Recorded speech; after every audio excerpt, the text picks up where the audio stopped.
Oop. Probably should have sold those 50 calls earlier when I was like, I should sell these 50 calls. Oh well. As you can see, leverage on the carry trade dropped a little bit today alongside the decline in the dollar. However, dollar up against the yen quite a bit. Yields in the front end of the curve dropped off a little faster than the back. And we failed to break to the upside of our rising wedge.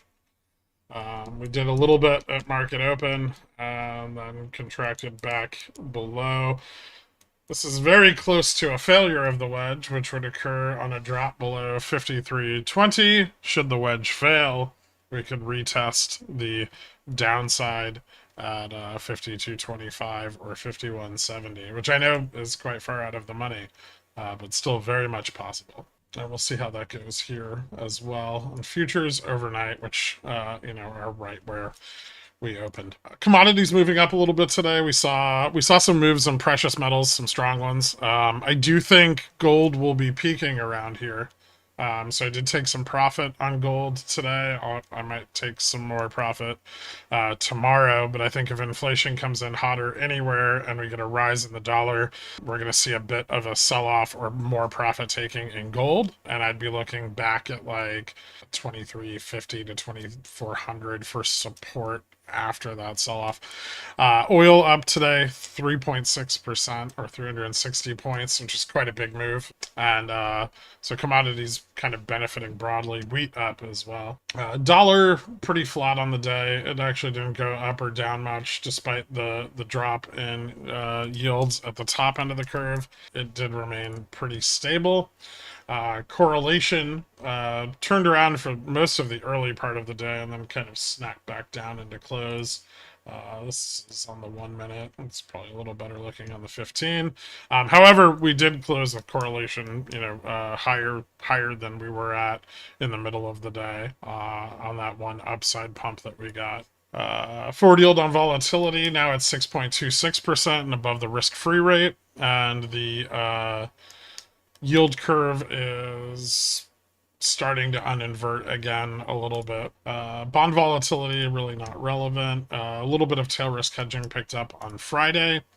45.92% of the S&P over its 20-day moving average, and correlation between VIX and cash VIX a little higher than close last week, but not much. VIX actually did move up today, as did the VIX 3-month. However, VX futures are still down, pricing in about 0.86 rate cuts by January.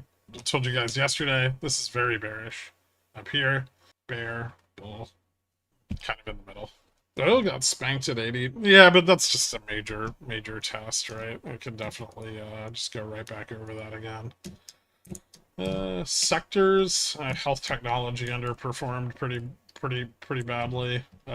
Technology services didn't do very well. Consumer durables, transportation, and industrial services all kind of hit. Finance broadly not doing very well. And in the NASDAQ 100, tech services really taking the biggest beating.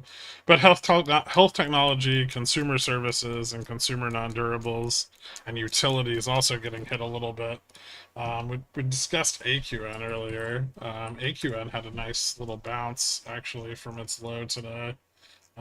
Which it retraced some of into close. It sold off a little bit, but not bad.